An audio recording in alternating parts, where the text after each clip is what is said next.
இந்த ஆண்டு நீட் முடிவு வெளியாக இருக்குது. நீட் முடிவுகளில் கிடைத்திருக்கக்கூடிய அதிர்ச்சிகள் என்ன அப்படின்னு கேட்டிங்கன்னா, மொத்தமாக நீட்டுக்கு நம்பர் ஆஃப் கேண்டிடேட்ஸ் எவ்வளோ பேர் அதுக்கு எலிஜிபிள், நீட் எழுதி முடித்து அப்ளை பண்ணவங்கள எழுதினவங்கள ஓகே இவர்களெல்லாம் தகுதியானவர்கள், நீட் தேர்ச்சி பெற்றவர்கள் அப்படின்னு ஒன்றிய அரசு ஒரு நம்பர்ஸ் கொடுக்குது. அந்த நம்பர்ஸ் என்ன தெரியுமா?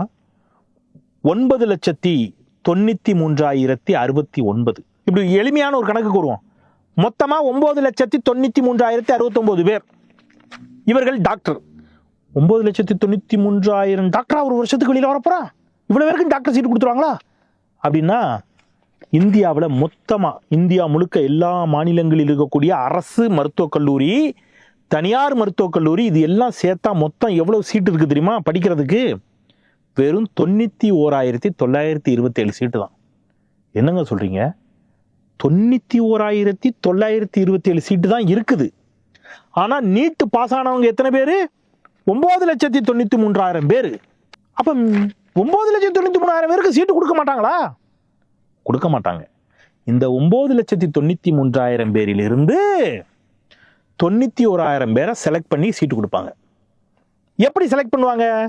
9,93,000 சொச்ச பேர்ல முதல் 91,000 இடம் பிடித்தவர்களா அப்படின்னா கிடையாது. இந்த 91,927 சீட் இந்தியா முழுக்க இருக்கு இல்லையா, இதுல கவர்மெண்ட் சீட், அரசோட சீட்டு வெறும் 48,012. தனியார் கல்லூரிகளினுடைய சீட்டு 43,915.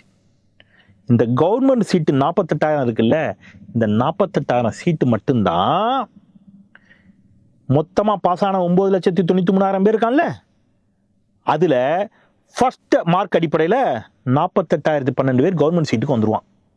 மீதி 43,915 சீட் இருக்குல்ல, இந்த 43,915 சீட்டுல 9,93,000 பேர்ல கவர்மெண்ட் சீட்டுல போன 48,000 பேர் போக மீதி இருக்கிற யார வேண்டுமானாலும் தனியார் கல்லூரி என்ன செய்யலாம்? அட்மிஷன் போடலாம்.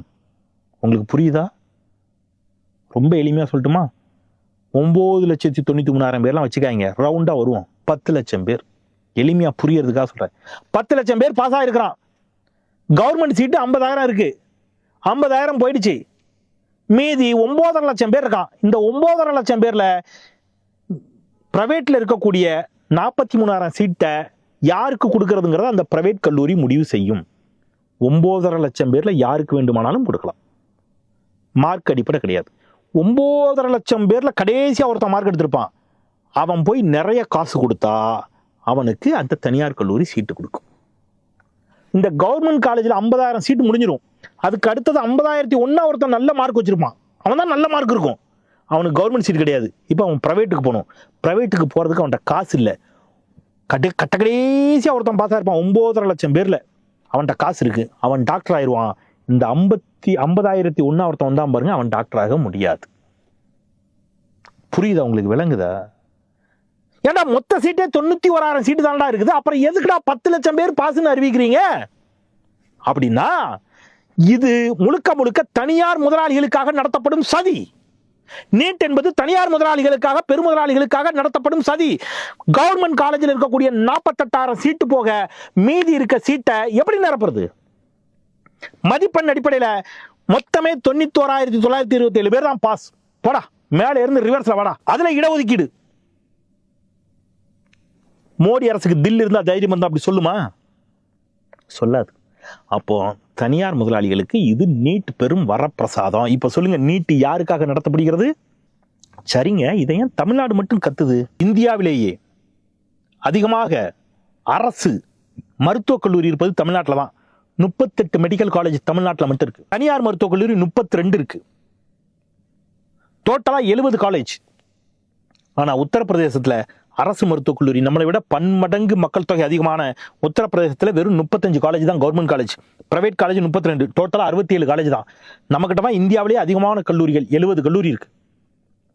70 கல்லூரி வைத்திருக்கக்கூடிய நம்ம தமிழ்நாட்டு பிள்ளைங்க எத்தனை பேர் இடம் பிடிச்சிருக்காங்க தெரியுமா? நீட்ல பாஸ் ஆன பிள்ளைகள் 67,787 பேர். 67,787 பேர் நம்ம பிள்ளைங்க நீட் பாஸ். உத்தரப்பிரதேசத்திலேருந்து பாஸ் ஆனவன் 1,17,316 பேர். 1,00,000 பேர்னு வச்சுக்கோங்க. 1,00,000 பேர் உத்தரப்பிரதேசத்துலேருந்து நீட் பாஸ் ஆயிருக்கான். உத்தரப்பிரதேசத்தில் மொத்தமே எத்தனை சீட்டு தான் இருக்கு? 9,000 சீட்டு தான் இருக்கு. இப்போ இவன்லாம் எங்கே வருவான்? உத்தரப்பிரதேசத்தில் நீட் பாஸ் ஆனவன் எங்கே வருவான்? தமிழ்நாட்டில் இருக்கக்கூடிய தனியார் மருத்துவக் கல்லூரிக்கு வருவான். காசு கொடுத்தா அவன் சீட்டு கொடுக்கலாம், யாரும் கேட்க முடியாது. இதுதான் இப்போ பிரச்சனை.